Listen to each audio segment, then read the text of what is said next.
Hello. I can't remember what day it is anymore. Whatever day it is, I hope you're having a good day that it is. We are on chapter 8. I should apologise in some ways.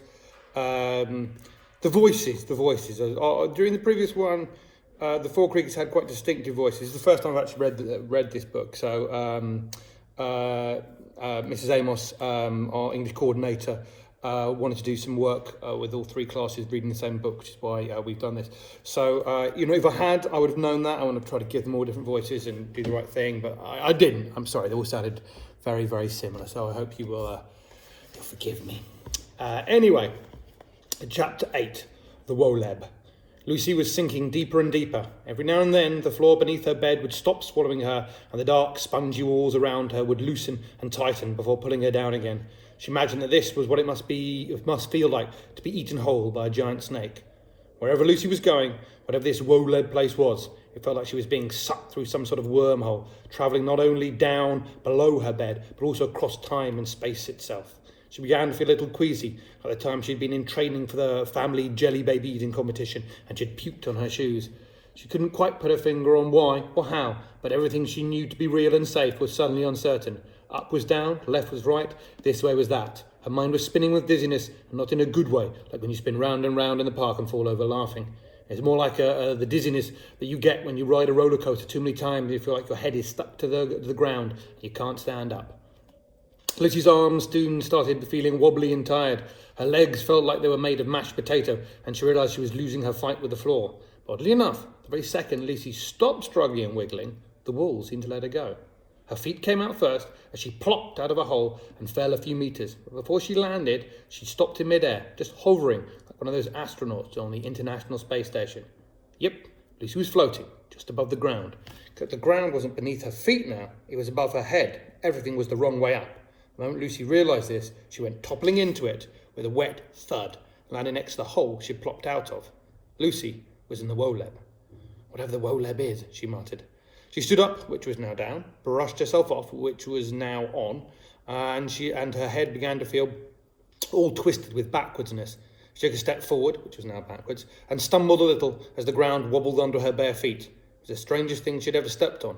It felt warm, damp, and squelchy, like standing on a giant tongue. Yuck, thought Lucy. I wish I'd worn my slippers. That's the thing about having adventures in the middle of the night. You can never be fully prepared for them. The air was hot and misty down here in this soggy corridor, and Lucy felt her t-shirt begin to stick to her arms and back. She slicked her fringe out of her eyes, and it stayed there, stuck in place on the side of her forehead by small drops of sweat.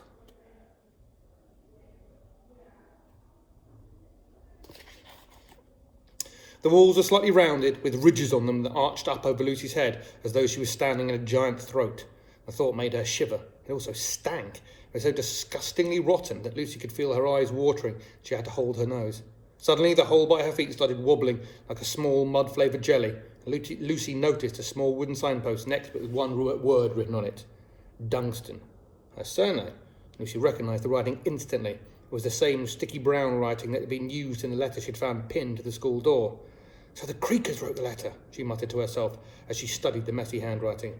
The hole wobbled again, and a moment later she heard voices echoing through it, voices and laughter and cackling.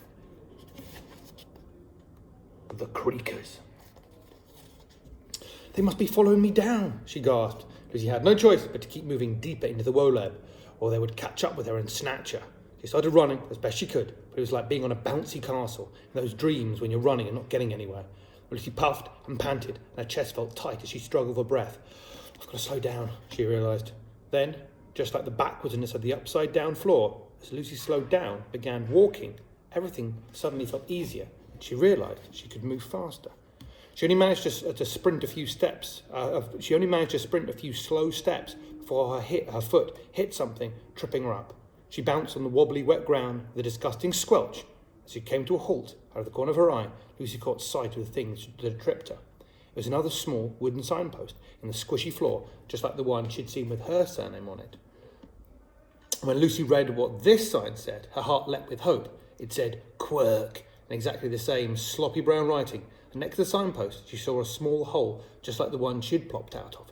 Norman Quirk! That has to be Norman's house through there! Lucy thought as she peered into the small opening. She could just make out a dark bedroom on the other end of it. Lucy looked around, saw another signpost a few metres away, then another and another. There were hundreds, maybe thousands, of little wooden signposts dotted all around her, stretching into the distance of the Woleb, poking out of the steamy mist like tombstones in a graveyard. She began to read all the names scrawled on them: Noying, Badding, Payne, Green, Trundle, Cobblesmith. It's Carter Avenue, Lucy realised. She stared at the position of these signs. Lucy could tell they all matched perfectly with the houses and streets and buildings of Whiffington town. Next to each post with its own small round opening,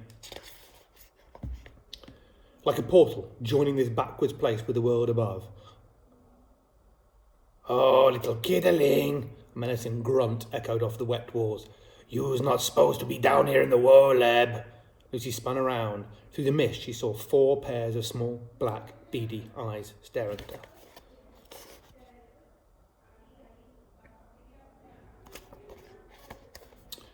Her heart froze mid-beat. She could barely make out these 4 creatures through the haze, but their piercing eyes were enough to make her want to get as far away from them as possible. Quickly she looked around at the long, wet, twisted root of the Woleb, which seemed to go on and on deeper into the ground. "Oh, I don't fancy going down there," she thought. Good idea, Lucy. Although what Lucy didn't know was that in a few chapters she'll be going much deeper into the Woleb. What? Thought Lucy. Oh, nothing, carry on. You're about to escape. All right, thought Lucy. She took a deep breath, slicked her fringe over and dived headfirst into the jelly hole next to Norman Quirk's signpost, hoping, wishing, praying that it led to her world. "She's crawling back up," one of the creakers hissed from somewhere behind her.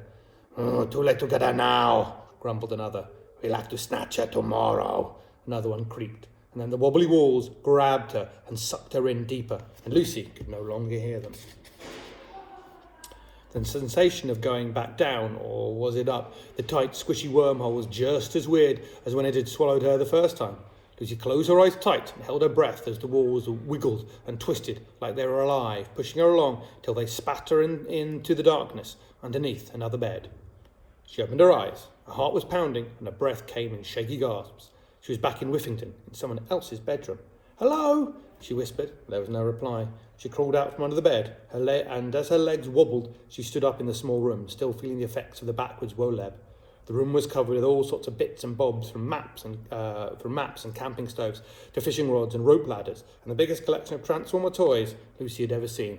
There was also an iron and ironing board with a neatly pressed badge-covered uniform ready for the morning, and hanging on the wall was a photo of a young boy and his father, both in full Scout uniforms, holding a huge fish between them with even bigger smiles stretched across their proud faces. Definitely Norman's house, thought Lucy, and a race for the door. "Norman!" she called, running downstairs as fast as she could. She yanked open the front door. To her surprise, he was blinded by sunlight as it engulfed her face with warm kindness. It was morning. "Lucy?" Norman said, waking up in his hammock and shielding his eyes from the sun. "Monsters under the bed again?" He asked. "No, creakers," Lucy replied. The hammock swung and swayed as Lucy climbed up next to Norman and told him all about it. Okay, so chapter 9, the plan. We'll do that tomorrow, whatever day tomorrow is. I really have lost track. Hope everyone's keeping safe and well, and we shall see you when we see you. Take care.